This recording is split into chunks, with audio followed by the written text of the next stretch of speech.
Am I like just really that poorly blended? Really? Girl, I don't know. What is up, guys? Welcome back. Today, we're going to be playing with all of the new 10-second eyes from KOSAS, previously known as the 10-second eyeshadows, which I have a fair bit of experience with.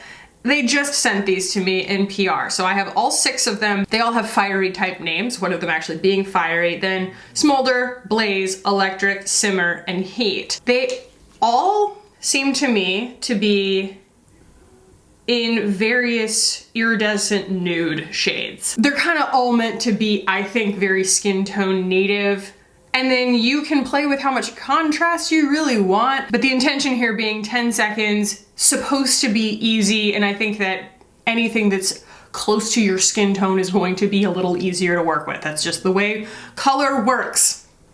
I might have to take some Dayquil so that I'm like literate today. The way that this video is gonna work is that I'm going to swatch all these for you, and I'm going to do like a look using them. I'm going to swatch them also against, for formula's sake, the ones that you guys are thinking of, you know, all the ones that I typically compare to formulas like this. I just think it'd be helpful to see. These are not quite what I expected. And then we'll talk about like claims and pricing briefly, and I'll close with my final thoughts. But without further ado, let's go ahead and jump in, guys. Do you just ever have those days where like you can't get the party started? I think I've done my makeup 3 times today. Just trying to find something that didn't drive me crazy. I have zero tolerance for things being tacky. And I've been trying a lot of new makeup lately, and it was all making my face tacky, and I just couldn't do it. Not today. So, okay, I'm gonna start by wiggity swatching all of these. This is the component, which is a major improvement on the previous component. I won't demonstrate, but if you turn the other component over, it was the biggest complaint anybody had about it. It would just dump liquid into your lap, and many people, myself included, did it on camera. Like, oh God, what have I done? So this doesn't do that. It's great. First, we have Fiery. It is the deepest one. It probably has a better description online of the shade than I'm going to give, but it's like a deep burgundy rusty rose gold. As they dry, you might notice they're not quite as shimmery as the previous ones. That's why I'm going to swatch them against some other stuff. I think that that will be helpful. So the next one I'm going to swatch is Smolder. That's Smolder. It's a good bit lighter. It's a lot more tan, cool toned, beige, I guess you'd say.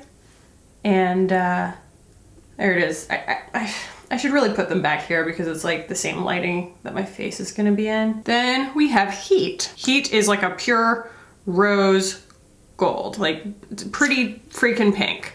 It's kind of that color that I have about 800 iterations of in my collection. Also, the instructions on this say, when you apply it, wait 5 to 10 seconds and then tap, don't wipe. But I'm just using such a thick layer here that I haven't really found an issue. You know, I'm not worried about it being dry by the time I show it to you kind of thing. On your eyes though, it does behave a little bit differently.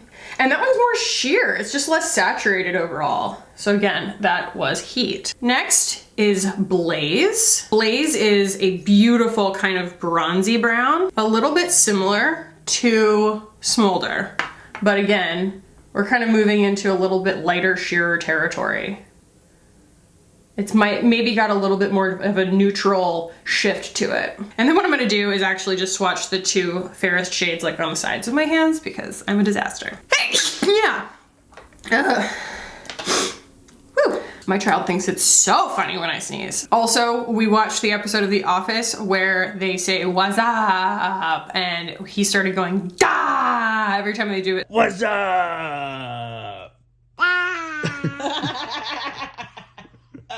So now we are a what's up household. This one is a lot more consistent in pigment. This is Simmer, and I don't really think that they need to be shaken like the old ones do. You know, they're real thick. So again, Simmer is that beautiful pearlescent shade there.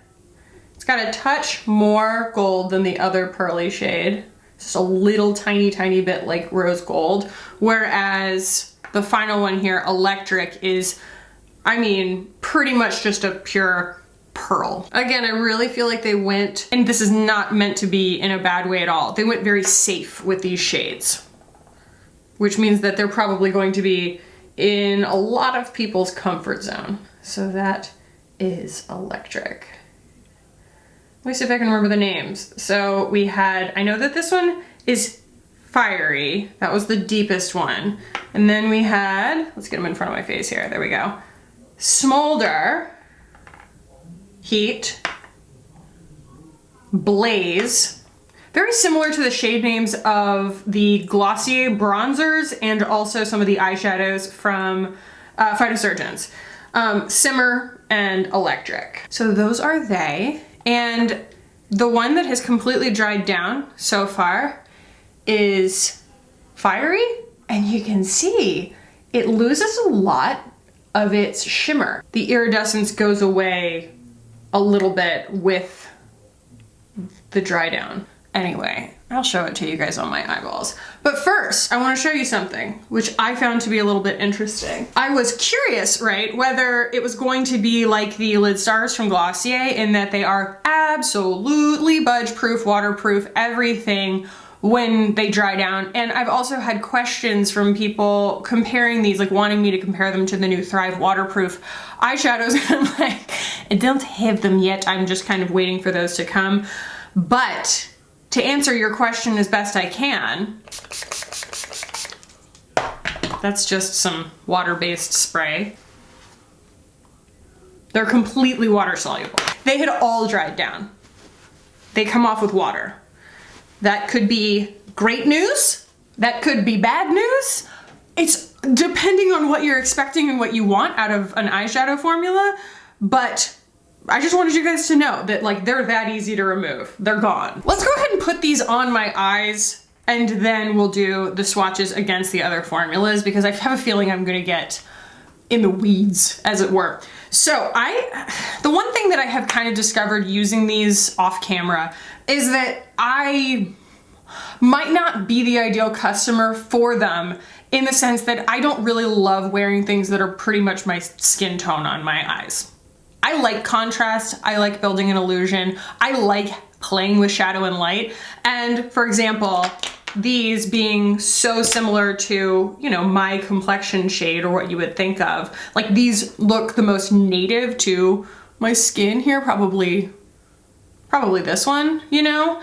I mean, I'll put it on and I'll follow the rules here, but it just doesn't really suit me because there's not a lot to it. They say do one eye at a time, 2, 3, 4, 5, and then pat, don't wipe.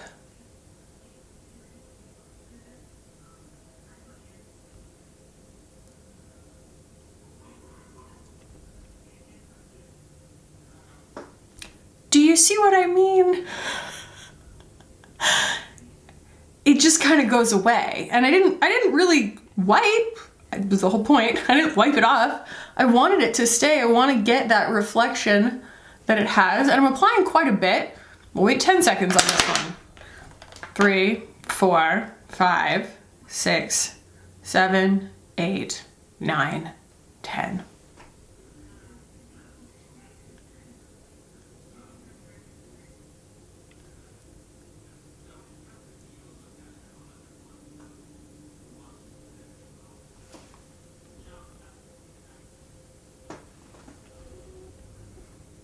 I mean,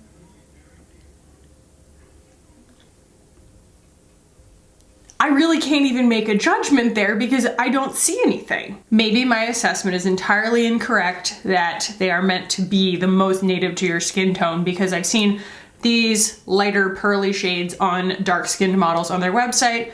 They look beautiful, they're a lot more visible. That said, I'm going to go for something a lot more visible. And they say that you can work with a brush. I haven't had a lot of luck with a brush, but we will just experiment here. Fiery is the shade that appeals to me the most. I tried Heat on its own and it still didn't really give me a whole lot of impact, so I'm going to probably combine a few of them to try to achieve something that I feel like has the visual impact that I want out of an eyeshadow look. Because sure, 10-second eyeshadow, that's great and practical if you're on the go, but if it doesn't look like anything, that's 10 seconds wasted. I would rather spend 5 minutes with a powder and have a 5-minute eyeshadow look if this is gonna take me 10 minutes to get what I want out of it. So let's just take a look here. Again, this is fiery.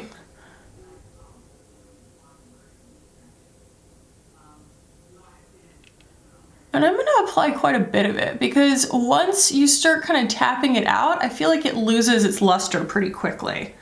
2, 3, 4, 5. 10-second eyeshadow that you have to wait 10 seconds for it to dry before you start patting it.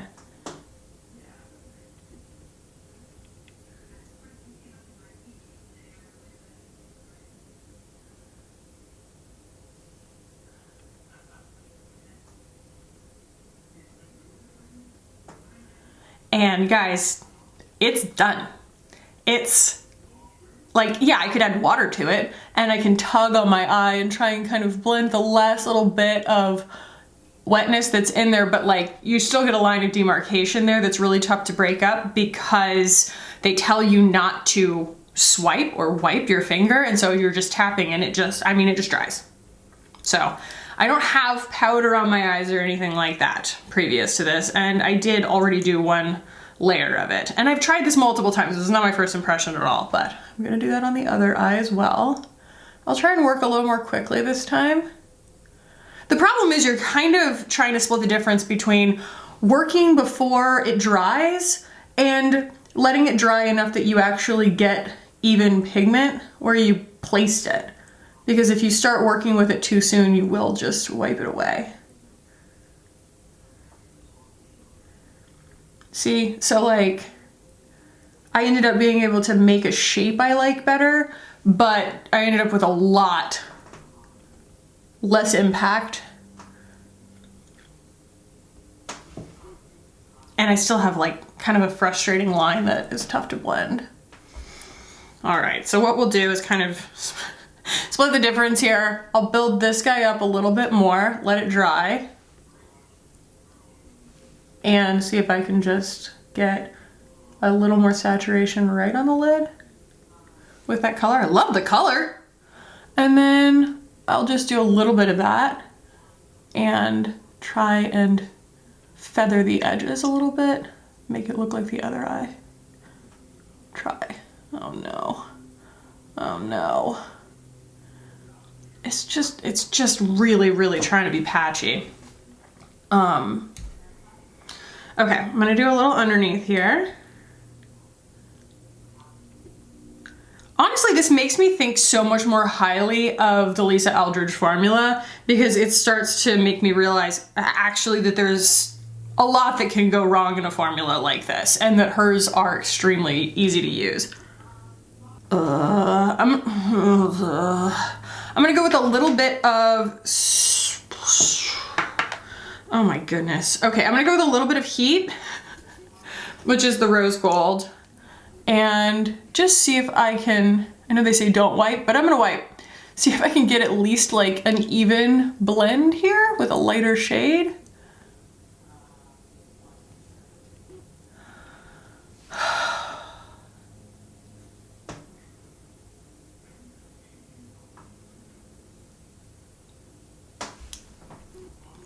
And then I'll use Simmer, right?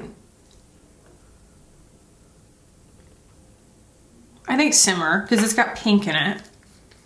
And I'll use that to kind of finish out the gradient that I'm trying to achieve here. It might be still a little bit dark for that.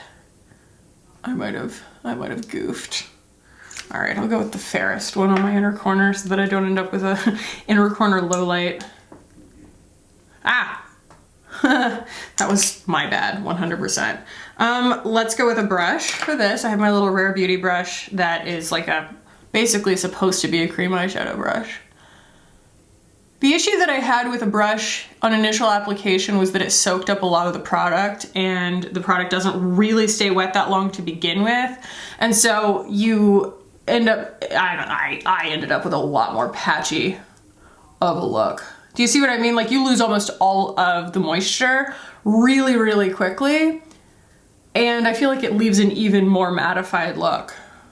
Oh boy, guys, I just like backed away from that. The last thing you want when you've done your makeup is for someone to look at you and go, are you okay? What happened? Because this looks like I did a good eye look that was blended, and then I spritzed myself with a makeup spray where the sprayer was clogged and it just went all over my eyes and just like washed part of it off. It really like, and I'm really trying, guys. I want you to know I tried. I really did. Especially this being a 10-second eyeshadow formula, it's supposed to be very fun and easy. That was really hard and I don't think it looks very good. Okay, I'm gonna just kind of rinse my hands off here. And before we go into the swatching and everything, like, I'll go ahead and do my thumbnail and stuff, but I can't wear my eye look for the rest of the video looking like this. Like someone's gonna screenshot me and discredit me later on somewhere on the internet. So yeah, I'm gonna work on top of this with something. Someone actually recently requested another look with the Utopian Dream palette, and I think that that would just make me happy. So that's what I'm gonna do, and I'll just zoom through it so that you guys don't have to listen to me jabber. Da-da-da-da.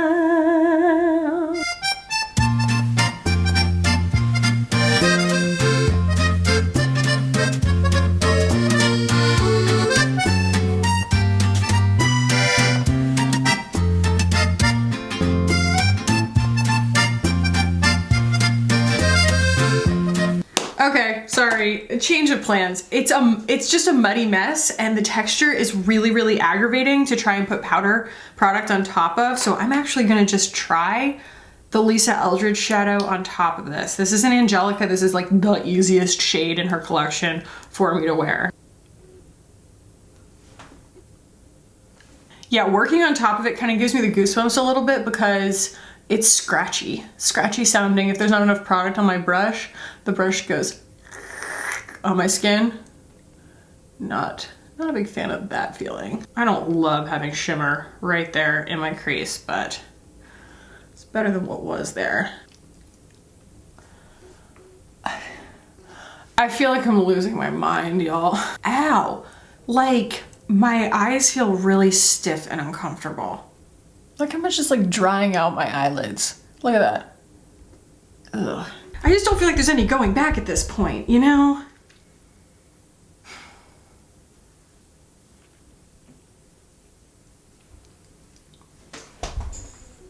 You guys, I virtually covered it up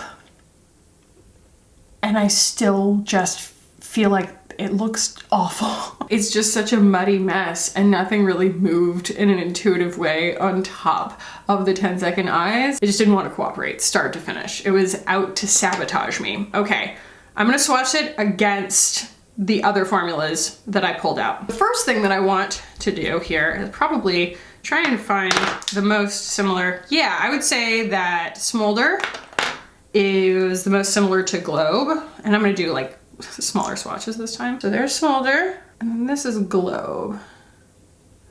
Globe also is very, very similar to the Charlotte Tilbury Oyster Pearl that everybody loves so much.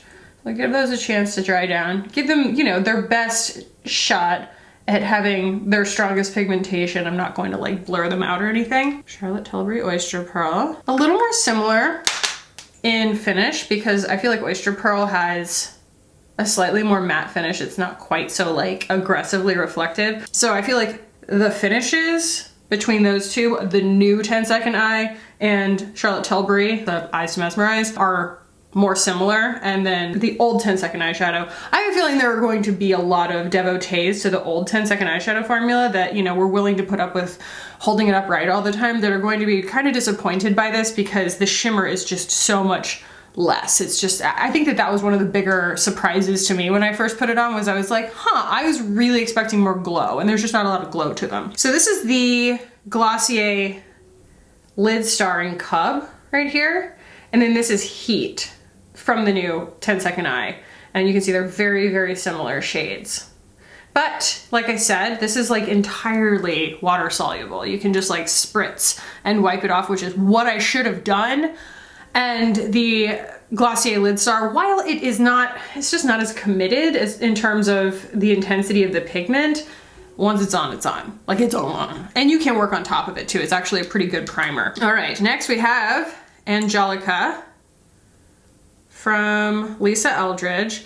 And this formula, again, using all of these all together kind of makes me realize that I took for granted the Lisa Eldridge formula at first. I was like, yeah, you know, it's really pretty and I've got this shade and a lot of things in my collection, but if there was any saving to be done for this eye look, it was done by the Lisa Eldridge liquid shadows, what does she call them, liquid Lorax, that the Pat McGrath was just not gonna be able to do because for whatever reason, powder just like couldn't cling directly to the KOSAS formula. So this really, really saved the day. I feel like it's the right amount of shimmer and it is the right amount of dry down. I mean, it dries down all the way eventually, but it gives you so much more time to work with it and it feathers really easily at the edges without getting patchy.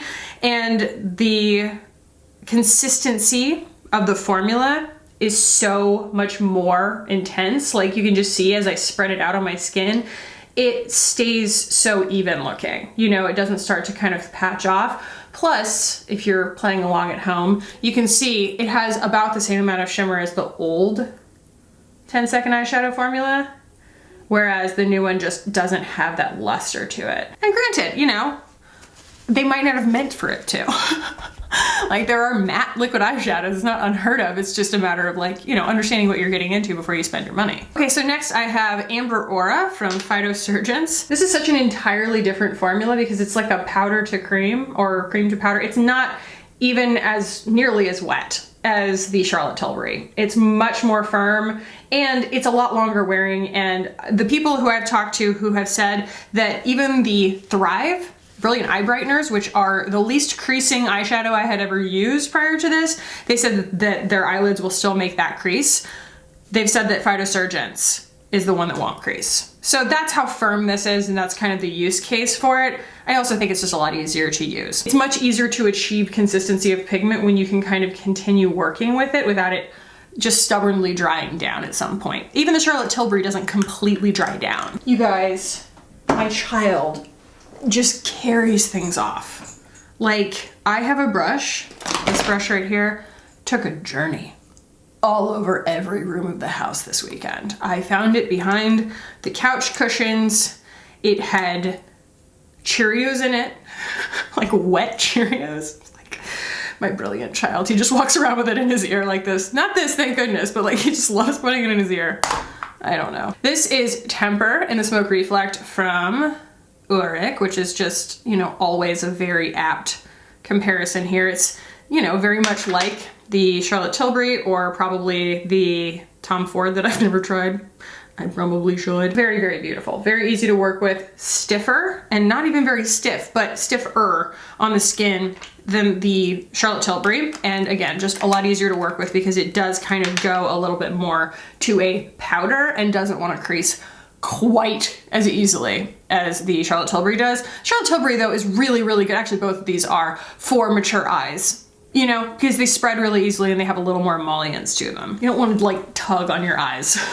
It's just not something that's fun to do. Okay, I have two more here just for the sake of like matte comparison because I don't feel like obviously it's a matte eyeshadow and I wanted to show you like a couple of matte eyeshadows against it in case you're like, well, maybe it's supposed to be a matte eyeshadow. I just want to like give you some parameters. So I have here the Rare Beauty liquid eyeshadow and then the Smashbox matte liquid eyeshadow. So that is the Rare Beauty in nearly mauve. I think it's pretty far away from mauve. And this is Guava right here in the Smashbox one. So as you can see, the shades are very well informed in the sense of being right within people's comfort zones. You know, you go and swatch it, you're gonna be able to find your favorite shimmery neutral. You're gonna be able to find it. Like, it's what you expect. These are not off the beaten path type colors. And that might be great news for a lot of people if you want something super, super, super simple.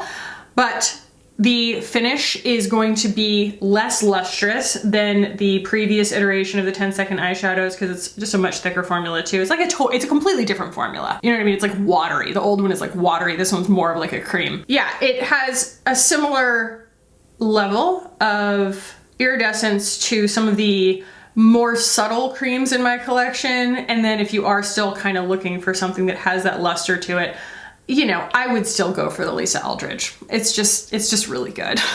And the colors are just really, really beautiful. I don't know, maybe I'll just leave that there. That's kind of pretty. It's like I'm a very luxurious giraffe. Okay, I'm gonna move you guys out and I will chat pricing, claims, and final thoughts. Hey. So they are $15 a piece, or you can get 3 of your choice for $40. Knocks $5 off. Says neutrals, but hotter. Speaking of hotter, a clean eyeshadow that glides on like gel watercolor to make your eyes instantly pop, infused with liquid skincare for your lids. Swipe, tap, hot. Non-irritating, ophthalmology tested. I will say, I don't have any irritation. It's a little uncomfortable because it's stiff at first. Now I'm kind of used to it, but like at first I was like, well, it's kind of a weird stiff feeling on my eyes when it dries down. Safe for sensitive eyes and contact lenses. Available in the following shades. So electric they describe as a warm iridescent pearl. Simmer is a neutral beige champagne. They say blaze is the new globe. Is that what I used? No. Oh. Wow. Okay, so Blaze is a neutral bronze formerly known as Globe. So there's that. I put it next to Smolder, which was what I initially had, I think. Heat is rose gold, Smolder is warm copper, and Fiery is a warm, spicy brown. Comparing old Globe to new Globe right here, meep, is very, very valuable because new Globe, as it dries down, you can see it has less and less reflective quality, less and less foiliness. Yeah, just less glitter. Full stop, you know? Benefits and ingredients: galacto-arabinin for smoothing and anti-aging, shea butter and jojoba oil, moisturizing, vitamin rich, orange flower water for brightening and toning. Like I said, it says how to use. 1, swipe on one eye at a time. 2, wait 5 to 10 seconds. 3, tap, tap, tap, don't rub with your finger or an eyeshadow brush. Effortless one wash application. The water-based formula doesn't require special skills, time, or tools. Just sweep over lids for a loose, easy, undone look, wearable hotness in one swipe. So, let me begin my final thoughts by saying the same thing I said in the very beginning. I'm not sure I'm the customer for this because I do want more out of an eye look than one wash application.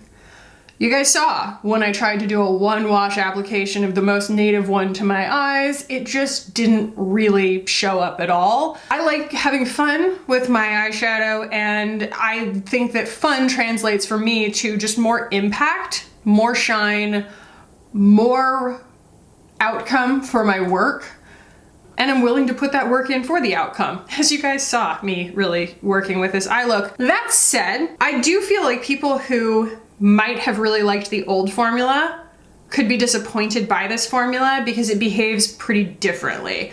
I did initially not really love the 10-second eyeshadow formula when it first came out, and then my skills kind of came a little ways and I tried it again and I liked it because it did feather easily and you could work on top of it. That's one kind of huge drawback of these, is how hard it is to work on top of them and how hard it is to combine them. They just stop cooperating, or even working it with a brush after it's dried down, because a lot of liquid to powder formulas do that. The Vesca does that so beautifully. When it dries down, it just becomes a regular, really committed, long-wearing powder type eyeshadow, and you can still feather the edges with a brush. This is just so non-negotiable. When it dries down, I kind of find myself, you know, rubbing my eye after the fact, trying to get it to feather at the edges, because I like blur. I don't really want like a loose, undone look. you know, and maybe that's why I guess I'm not really the customer. I just wanted to see if this would like fit into my routine because I've really loved most things from KOSAS. I do feel like a lot of their products have major like range in terms of the flexibility of use case. I can make them do cool things usually. And I do feel like a lot of times like the looseness of their idea of the product still can translate into something that has impact. I feel like it's actually really hard to get impact out of these with the texture. That's what I was hoping for, was textural impact. You really are only going to get impact by working with contrast, and the contrast is really difficult because like, you can still see these like hard lines of demarcation from that initial application of fiery because it just kind of got to a point and it stopped. And that's not user-friendly to me. That's not easy. It's hard to come into this without expectations because it's a reformulation of a product that I was previously familiar with. So it's kind of tough to separate it from that, especially being someone who, yeah, it wasn't a perfect product, but I think I preferred the old one. But also, there are products like the Lisa Eldridge shadows that have managed to bridge the gap between my comfort zone and a new to me type formula in terms of making something that I feel like really works for me and how I like to wear my makeup, but could also work for a lot of other people who do just want a wash, you know, a one swipe wash. So it is a little bit apples to oranges because the Lisa Eldridge is still twice the price, and also it's just a different finish. If you are looking for something that doesn't have any glitter in it, these don't really have any glitter in them anymore. So that could be a good thing to you. But also in that Lisa Eldridge video, I did talk about how there are powder eyeshadows that feel very, very creamy that do just as good of a job. And I kind of feel like when you go in and swatch something like the L'Oreal Infallible in, what's it called, Amber Rush, and you see how similar it looks on the eyes and how easy it is to work with, it starts to sort of unpack the fact that to some degree we're solving a problem that didn't exist with a product like this, because I don't really feel like it goes on in 10 seconds, and I'd rather spend those 10 seconds or maybe 30 seconds or 10 minutes even, if I have it, with a product that's going to make my life easier. And I'd rather have one Lisa Eldridge shadow than two of the KOSAS 10-second eyes. I feel like I have a lot I could say here. Just trying to cushion it a little bit because I do understand that there is probably a customer for this. There is somebody who just really does want a beautiful pearly wash on their eye. I just feel like it misses the mark in too many places for me to give it a wholesale recommendation, even with those caveats. For me, it being entirely water soluble is a drawback. I don't want to kind of sweat my eyeshadow off. The other drawback is just that I feel like if you are a beginner, this formula is going to frustrate you and you're gonna stop reaching for it. And it then doesn't matter that it was $15 or 3 for $40 because it's just sitting there. It's wasted money. I don't wanna do that to anybody. So yeah, I just can't get these my recommendation. You guys know that I do love a lot of stuff from KOSAS. I mean, a lot of their stuff makes it into my best of the best every single year. Yeah, even at this price, they're not easy and they're not fun. They don't meet my standards for recommendation. I would skip them. So yeah, guys, you know I don't love leaving off a video like on a slightly negative note, but I do sleep better at night knowing that I am always telling you guys the truth, the honest truth about these products, even when I love the brand. So yeah, I hope you guys found this valuable and helpful. If you did, give it a thumbs up. If you want to keep hanging out with me on this channel, hit the button down below and subscribe. I would love it if you guys did. Thank you so much for watching and for hanging out with me today. I love you guys so much, and I will see you on the next one. Bye.